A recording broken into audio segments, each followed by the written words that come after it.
Good morning. Actually, I'm pleased to be here with another talk after a few weeks. I guess I gave my last talk in last month.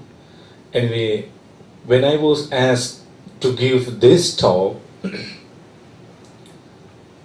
I thought it's better if I can go ahead with this special talk with another specific area related to Buddhism, and which is also been in the discussion, in the table throughout the whole world, I think.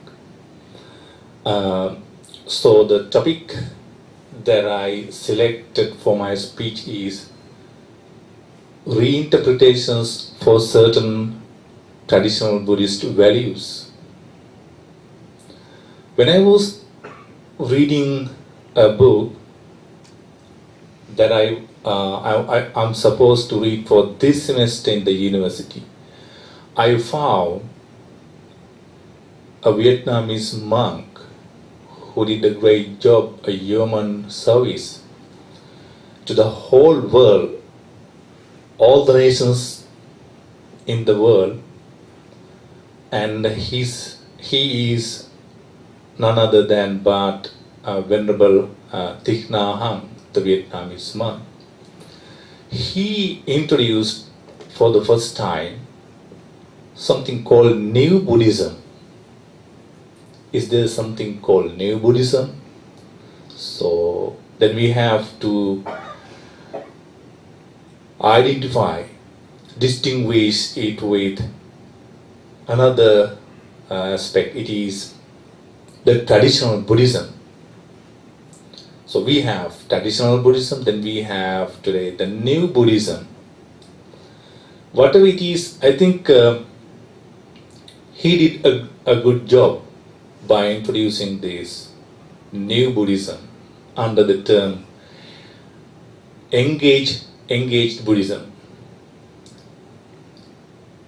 So I found it was very interesting for him to talk about this special area, New Buddhism, under the term engaged Buddhism. So what he did, he introduced new interpretations for traditional Buddhist teachings so that it can be applied to every religion among every nations, all the other nations in the world. So with this, I thought it's better if I can bring to the table how we can go ahead with this new interpretation, how we can introduce, how we can talk about this new interpretation under one area. So I plan my talk so that anybody can understand, whether you are a Catholic, a Christian, a Muslim, a Buddhist, whoever it is, it doesn't matter. In Buddhism, among the 5 precepts, the first one is not to kill any living beings, right? So I thought it's better if I can explain this new interpretation in a new dimension, because everyone take precepts according to their religions. Buddhists also take their precepts.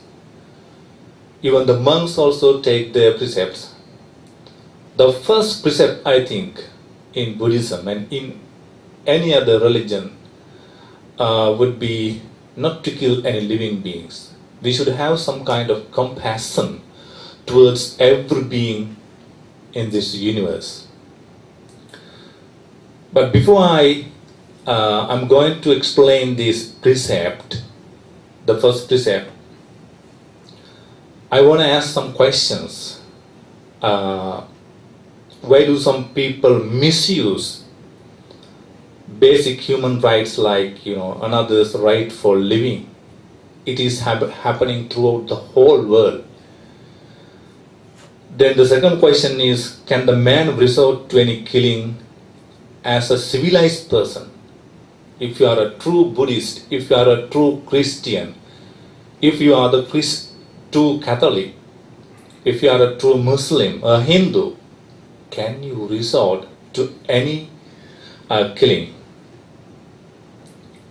And at the same time, it is very important to ask the next question. Do some people exploit today the true sense of not to kill any living beings? And finally, is it legitimate to take some sort of defensive strategy when dealing with dire circumstances? So those are the questions I was faced with when I was getting ready for this speech today. And early this morning when I contacted a friend of mine from Sri Lanka,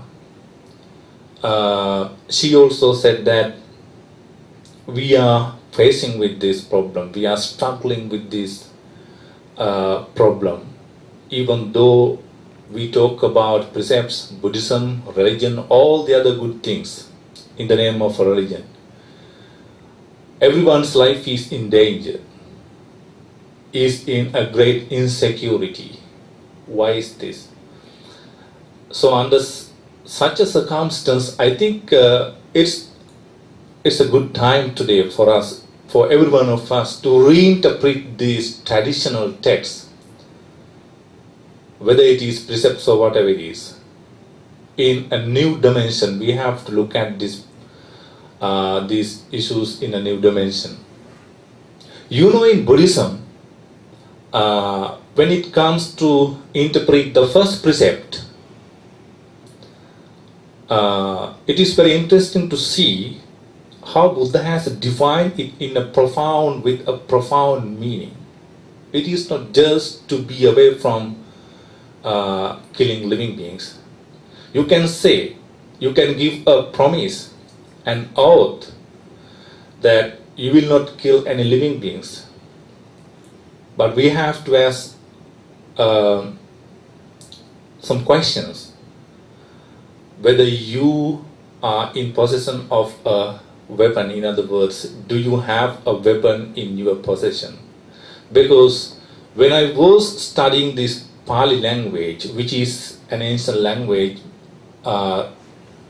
Buddha is believed to have used for his Dharma sharing. And I was studying this language for more than 25 years in my language. I've been studying this.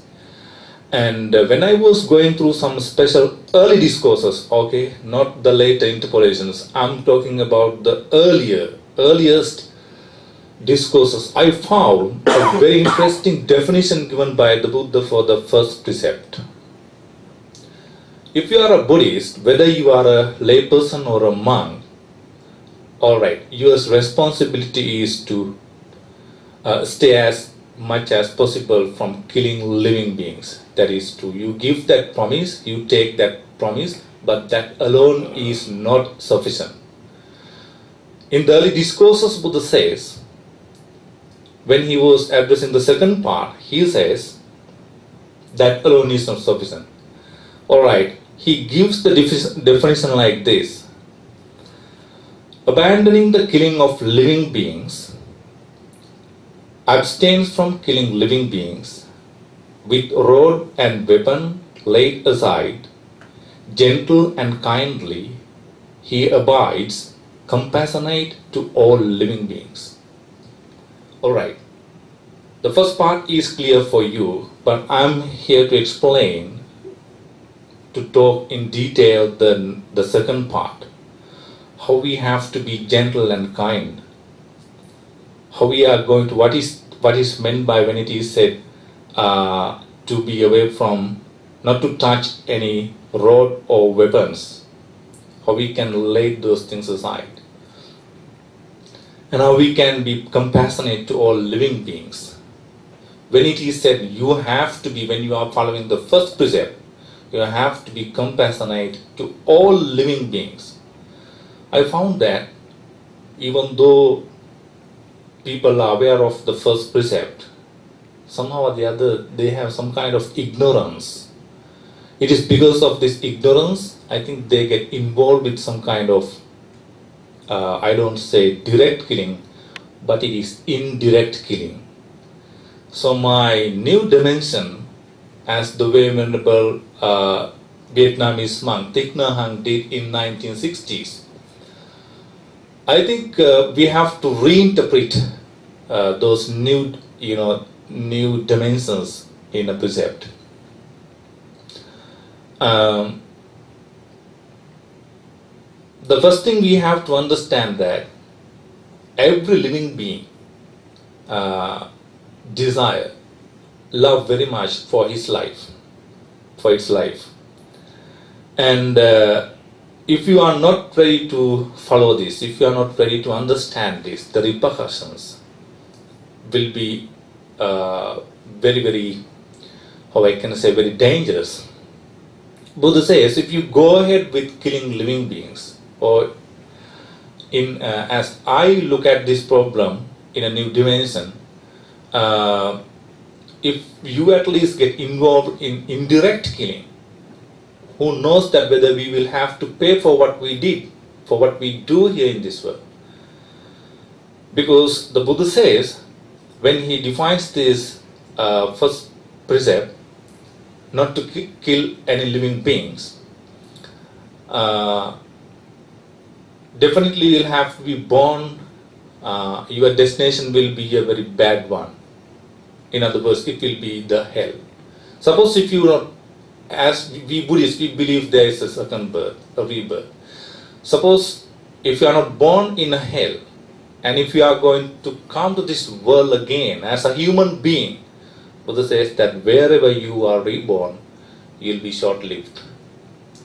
You don't have a longevity, and you'll have to pay for what you have done in your previous births. It is killing beings, right? Alright, then the results, the good aspect is, if you do not kill living beings, and if your destination would not be a pleasant one, suppose if it is not among the deities, the heaven, right? And Buddha says, if you are coming to this world for the second time, again and again, you will be reborn. Wherever you will be reborn, it will be pleasant and you will have a long life. It is your longevity. This is the result.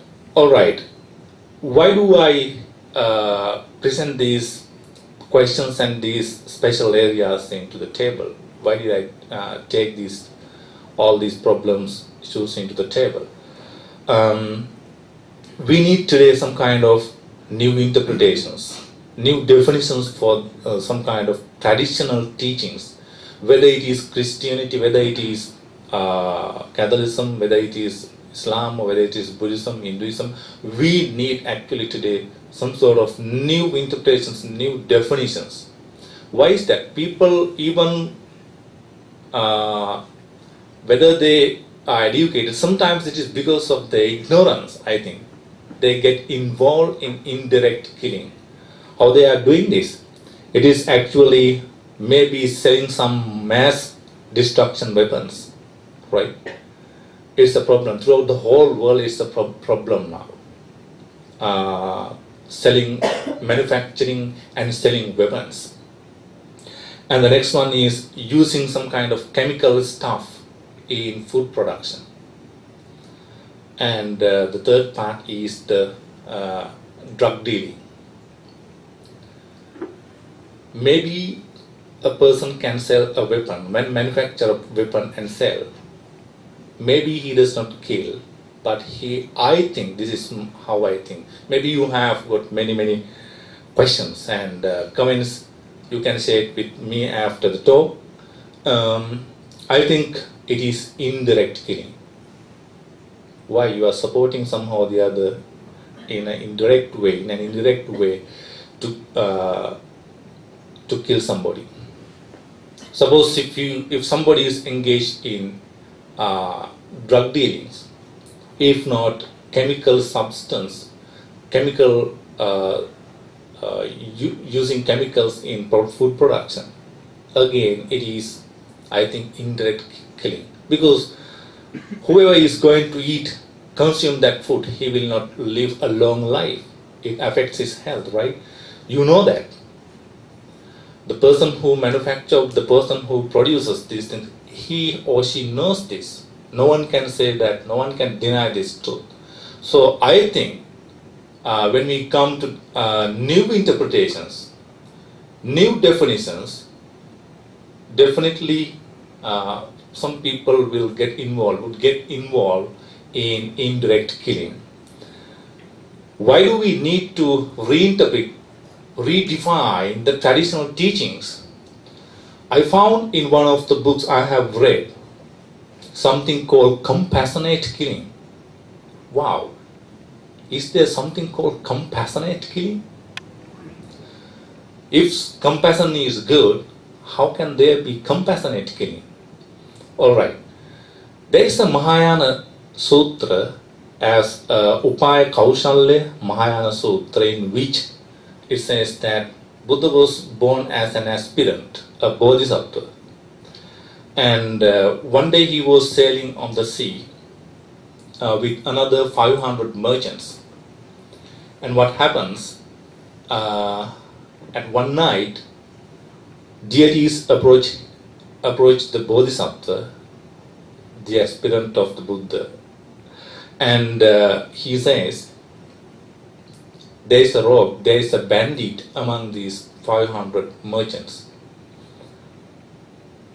He will definitely kill all the others, and he is going to steal the belongings, the stuff from the others.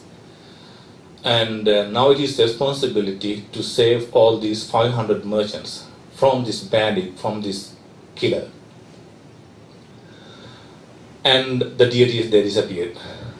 After some time, this was a dilemma for the bodhisattva, for that aspirant.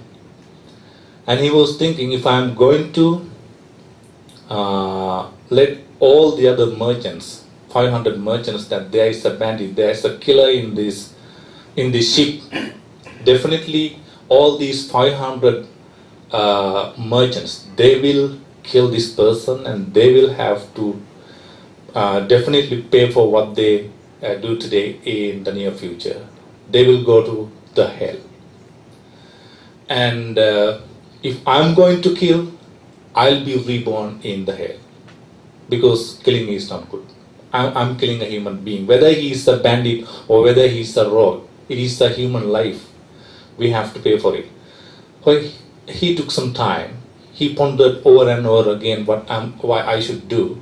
Then he came forward with the idea that as a bodhisattva, as an aspirant of this path, it is my responsibility to save all these 500 merchants from this bandit, from this rogue, and save their life. It is okay for me. That is what I am practicing on this path, for the sake of others, to take suffering and give them a good life. So I'll be reborn in the hell, and I'll pay what I'm going to do today, but I'm going to save all these 500 merchants being born in a bad place in the future. So finally, after a lot of arguments with himself, he resorted, and he decided to kill that person, and he killed him. This is the story, and the text says, the episode says that he was born in the hell, but that's also only for a short period of time, because of his intention to save all the others' lives. He was reborn in a heaven. I'm not going to talk about this story that much in detail. So this Upaya Kaushalya Sutra, Mahayana Sutra, justifies this killing under the term compassionate killing. If they could reinterpret or define killing as compassionate killing, why we cannot take the good aspect today and what's going on throughout the whole world, like the business of weapons and chemical abuse and the drug dealing. We can talk about, we can reinterpret, and we can definitely define these areas and give some kind of message to the whole society that if somebody get involved even in indirect killing, who knows that whether we will have to pay for what we do today. All right, did you notice when I presented you the interpretation for the first precept, not to kill any living beings by the Buddha? There is a special area. You are not supposed to have weapons in your possession if you are a true Buddhist, if you are a true, when we are referring to the other religions also, if you are a true Catholic. For the Buddha, he says that if you are a true Buddhist, if you are a true monk, you are not supposed to have a weapon in your possession. Now I know that there are a lot of questions when I say this. Then how could there be a police? Can there be a rule? Can we have weapons in a country? How we are going to protect the country? We'll leave these questions aside and go ahead. You know, for a Buddhist monk, since we are ascending from the Theravada tradition, for a Buddhist monk with the higher ordination, suppose if you kill a human being, and if you at least recommend killing living beings, especially to kill a human being, that alone is enough for a Buddhist monk with the higher ordination to be deprived of his higher ordination. He will definitely lose his higher ordination and he will be a normal person. That's how Buddha had said it. And since everybody have some kind of understanding about the Eightfold Path, you know that there is one element as right livelihood. So when we are talking about this right livelihood, actually you are not supposed to be engaged in wrong livelihood. It is trading in arms and lethal weapons, poisons and drugs. All these things are evil and unjust means for living.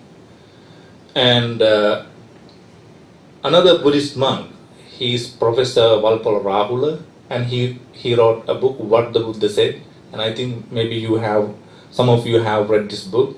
And in this book he says, one should abstain from making one's living through a profession that brings harm to others, such as trading in arms and lethal weapons, intoxicating drinks, poisons, killing animals, cheating, etc. I actually thought of to take this matter into the table today for my speech, because this is happening throughout the whole world. It's a how I can say, it's a mess. It's a menace throughout the whole world when we are talking about weapons, poison, I mean the chemical substance use, and drug abuse, so we have to stop these things.